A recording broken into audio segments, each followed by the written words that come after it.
अस्सलाम वालेकुम guys, hope so आप सब लोग बहुत अच्छे होंगे। आज मैं आपके लिए बनाने जा रही हूँ आलू मटर शोरबे वाले और साथ में उबले हुए अंडे। तो रेसिपी शुरू करने से पहले मेरी आपसे रिक्वेस्ट है, मेरे चैनल को करें सब्सक्राइब, लाइक शेयर कमेंट ज़रूर करिएगा और बेल आइकन पर भी ज़रूर प्रेस करिएगा। और आज हम बनाने जा रहे हैं शोरबे वाले आलू मटर। तो उसके लिए जो जो इंग्रेडिएंट्स हमें चाहिए वो मैं आपको बता देती हूँ।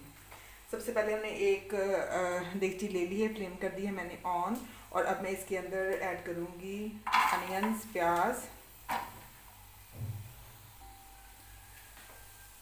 इसके साथ ही इसके अंदर जाएगा 2 हरी मिर्चें कटी हुई बारीक और 1 टमाटर बारीक कटा हुआ।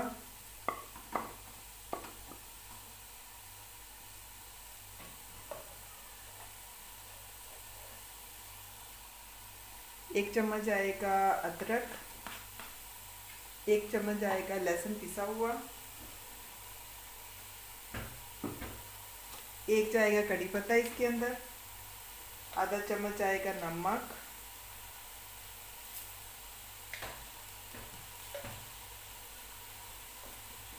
और 1.5 चम्मच इस बड़ा जो है वो खाना पकाने वाला वो इसके अंदर जाएगा ऑयल का।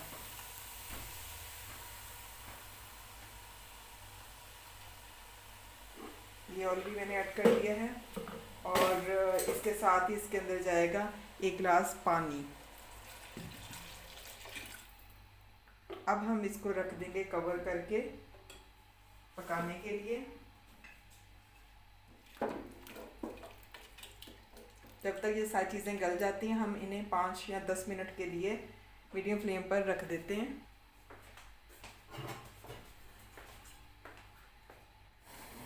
10 मिनट के बाद हम चेक करेंगे। प्याज तकरीबन गल ही चुका है, हमारा थोड़ा सा पानी रहता है। और अब हम इसके अंदर ऐड करेंगे मसाला जार। प्याज को आप सिंपली बॉईल करेंगे, पानी डाल के सिंपली ऑयल के बगैर बॉईल करेंगे तो सारी किचन में इसकी जो स्मेल है वो फैल जाती है। लेकिन अगर आप ऑयल डाल के इसको बॉईल करेंगे तो इसकी स्मेल नहीं आती। अब मैं इसके अंदर ऐड करूँगी आधा चम्मच हल्दी,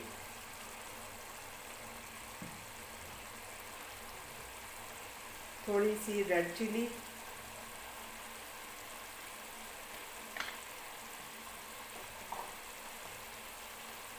और इसके साथ ही थोड़ी सी ब्लैक पेपर काली मिर्च। और अब हम इस मसाले को भून लेंगे। यहाँ पर मैंने 4 दरमियाने साइज़ के आलू लिए हैं और उनको मैंने काट लिया है छोटे छोटे टुकड़ों में। और उसके साथ ही मैंने आधा किलो जो मटर दाने हैं वो लिए हैं। थोड़ा सा मसाला भूनने के बाद हम इसके अंदर आलू मटर डाल के उसको भून लेंगे। एग्स जो हैं वो मैंने पहले ही बॉईल कर लिए हैं। तो आपको भी आज की रेसिपी देखने के बाद अच्छे लगेंगे जब आप अपने घर में ट्राई करेंगे। बहुत मज़े के बनते हैं, ज़रूर ट्राई करिएगा और मुझे कमेंट बॉक्स पर ज़रूर बताइएगा। मसाला जो है हमारा काफ़ी हद तक भून चुका है। इसे हमने 15 मिनट तक अच्छी तरह से पकाना है। और उसके बाद हम इसके अंदर ऐड करेंगे आलू मटर। अब हम इसे दरमियानी आंच पर 15 मिनट के लिए पकाएंगे, अच्छी तरह से भूनेंगे।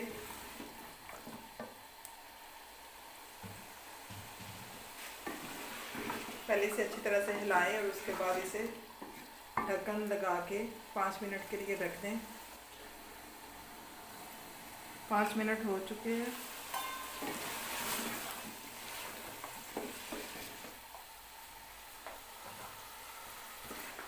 अब हम इसे भून लेंगे अच्छी तरह से।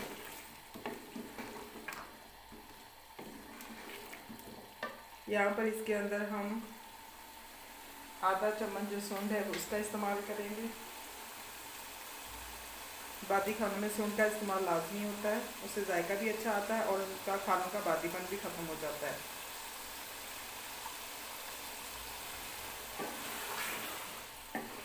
सूंड को हमने पहले इसलिए नहीं डाला क्योंकि उससे इसका जो इसका फ़ायदा है वो ख़त्म हो जाता है। सूंड को हम तभी डालते हैं जब हम इसके अंदर आलू मटर को भूनने लगते हैं, पहले इस्तेमाल नहीं होती, उससे उसकी हिफाजत ख़त्म हो जाती है। मैंने इसके अंदर सूंड को डाल दिया है, आधी चम्मच ली थी मैंने। आप भी अपने बादी खानों में सौंफ का इस्तेमाल लाजमी किया करें। यहाँ पर मैंने कड़ी पत्ता इसलिए डाला है आलू मटर के अंदर ताकि इससे इसका जायका कड़क बने। कड़ी पत्ते से शोरबा जो है वो कड़क किस्म का बनता है। मुझे उम्मीद है आपको मेरी रेसिपीज़ बहुत पसंद आ रही होंगी। अगर पसंद आ रही हैं तो मुझे कमेंट बॉक्स में ज़रूर बताइएगा मैं आपके लिए और कौन कौन सी रेसिपीज़ लेकर आऊँ जो आपको बहुत ज़्यादा पसंद हो।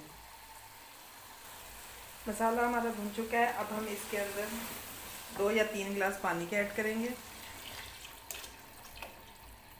और इसे मज़ीद 10 मिनट तक पकाएं मीडियम फ्लेम पर। मैंने आपको पहले भी बताया कि एग्स मैंने ऑलरेडी बॉईल कर लिए हैं। जब हमारा सालन पक जाएगा तो उसके साथ ही फिर हम इसके अंदर एग्स को ऐड कर देंगे। अब हम इसे कवर करके रख देते हैं 10 मिनट के लिए। ठीक है, ये आलू मटर को बॉयल आना शुरू हो चुका है। 10 मिनट लगेंगे फिर ये हमारा सालन जो है आलू मटर शोरबा और आलू मटर अंडे शोरबा जो है वो रेडी हो जाएगा। आप अपने घर में ज़रूर ट्राई कीजिएगा और मुझे ज़रूर बताइएगा कि आपको कैसा लगा आलू मटर अंडे का सालन।